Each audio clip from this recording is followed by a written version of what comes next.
I got you stuck. I got you stuck. I got you stuck. Off the realness. I got you stuck.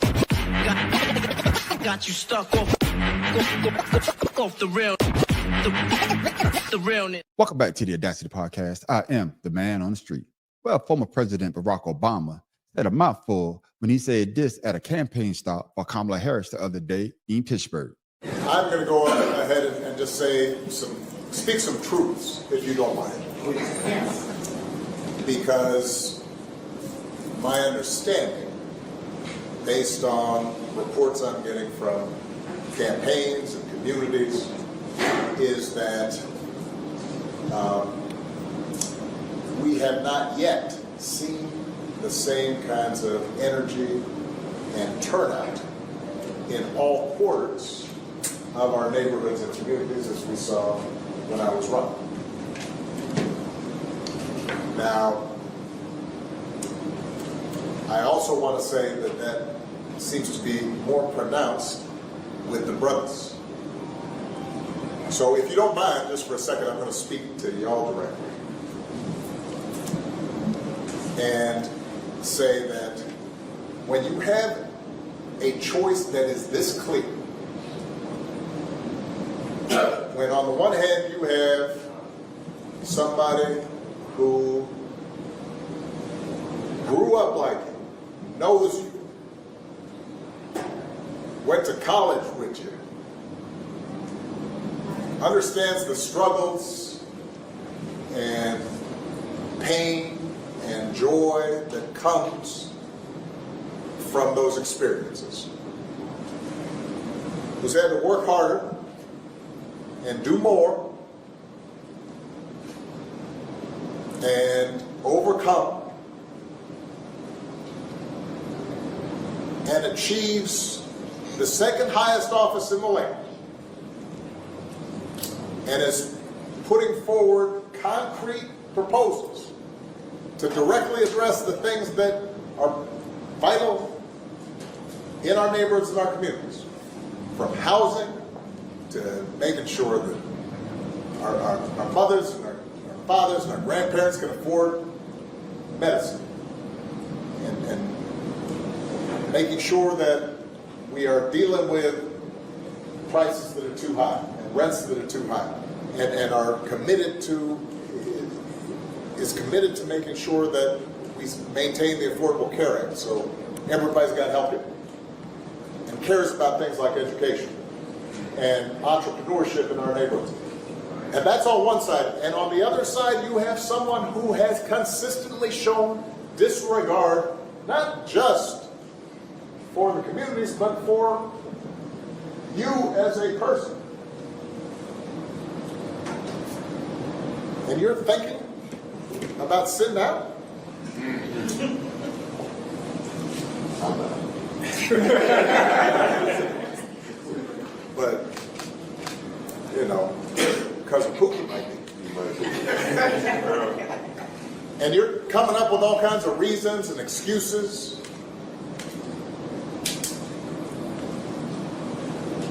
I've got a problem with that.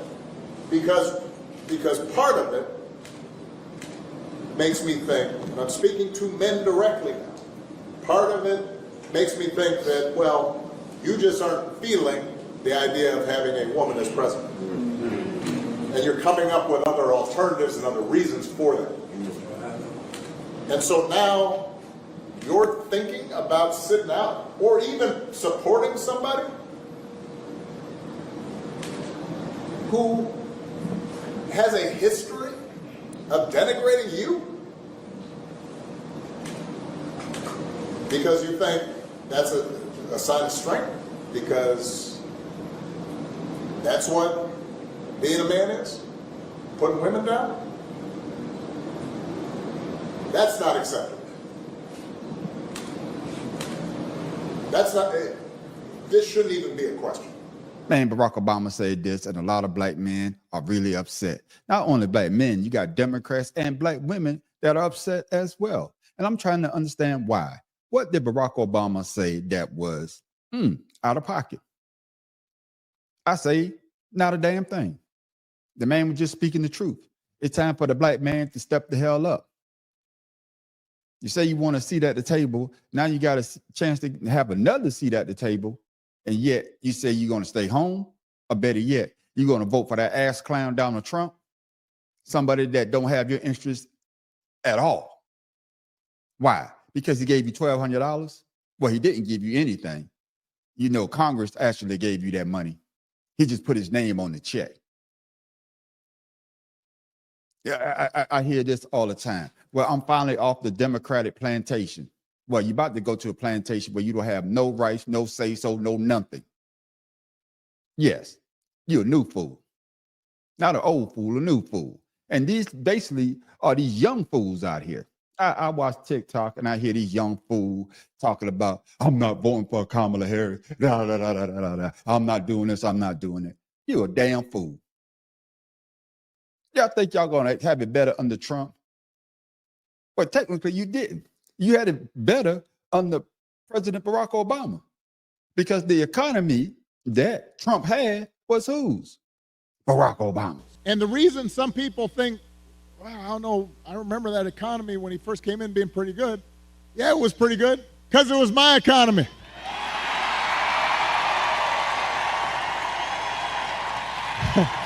We had 75 straight months of job growth that I handed over to him. It wasn't something he did. I had spent 8 years cleaning up the mess that the Republicans had left me the last time. So just in case everybody has a hazy memory, he didn't do nothing. When Trump had the opportunity to step up to be president during COVID, during the epidemic, what did he do? He folded like a lawn chair. And over 100,000 American citizens died because of his not being able to handle the pressure. By him taking a late start, by him not doing the things that he needed to do to ensure that American people could come through that epidemic. But yet, he found time out to talk to his boy Putin. Oh, yeah, let me send him some of these COVID tests. You got somebody like Barack Obama that will step up to the plate and tell you what you need to hear. He's not trying to cuddle you. He's not trying to make it seem that, hey, man, everything's going to be okay. He's not trying to pacify you. But yet, you want to go after Barack Obama's throat.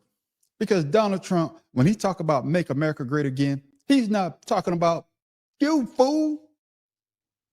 He is talking about people that look like him or the people that's in the 1%. And the last time I checked, you're not in the 1%. And you damn sure don't look like him. Yeah. Y'all sound just like Kuta Kinte eating roots. Toby be good nigga for massa. Good nigga. That's exactly how y'all sound. And all you pro-black people. Oh, I'm talking about these celebrities. Every time you listen to them, they're talking about pro-black this, pro-black this. You know, Eddie Griffin. Oh, his whole act is what? Pro-black. Lord Jamal. Oh, hip-hop is all this. Charleston White. I'm talking about all these so-called pro-black people that always talking this blackish. And now it come to find out they just as bad as Trump. Yeah, you a goddamn sellout. Eddie Griffin never thought you were that funny anyway. You decent, but you know. But the truth has finally come out. It's time for the black man to step up. The black woman has been carrying the black man ever since the beginning of time. And now it is our time to what? Step up and carry Kamala Harris over the threshold. Now we're going to let her fall. Just because Donald Trump is saying things that resonate with you. Oh, the thing that resonate with you is that, hey, I'm a felon just like you, black man. Oh, you ain't got nothing to lose. So vote for me. The schools are no good. Your community is no good. So vote for me. Donald Trump had 4 years to do what he said he was going to do and didn't do one thing. 4 years. Y'all better off with me. Y'all better off with me than better off. You fool. I said it earlier. Trump only got ahead because of what President Barack Obama did, you fool.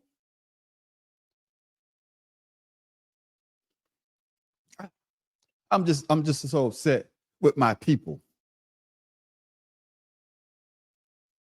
Don't want to hear the truth, but let somebody else of another race or another color say the same thing that Barack Obama said, and you want to hear Pete. It'd be quiet as a church mouse.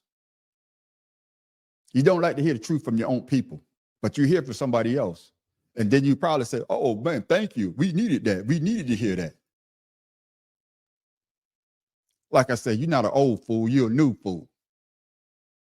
And I do hope, if Donald Trump gets back into office and that Project 2025 comes into effect and it affects you, I'm talking about you, black man, black woman that's voting for Donald Trump, when all your rights are taken away, when the police are beating you senseless, when you can't get a job, when you can't get those loans. I don't want to hear that. Woe is me. You deserve what you got. You got your orange Cheetos president in charge, and he's making America great again. That don't include you. So let me know what you think about what I said in the comments.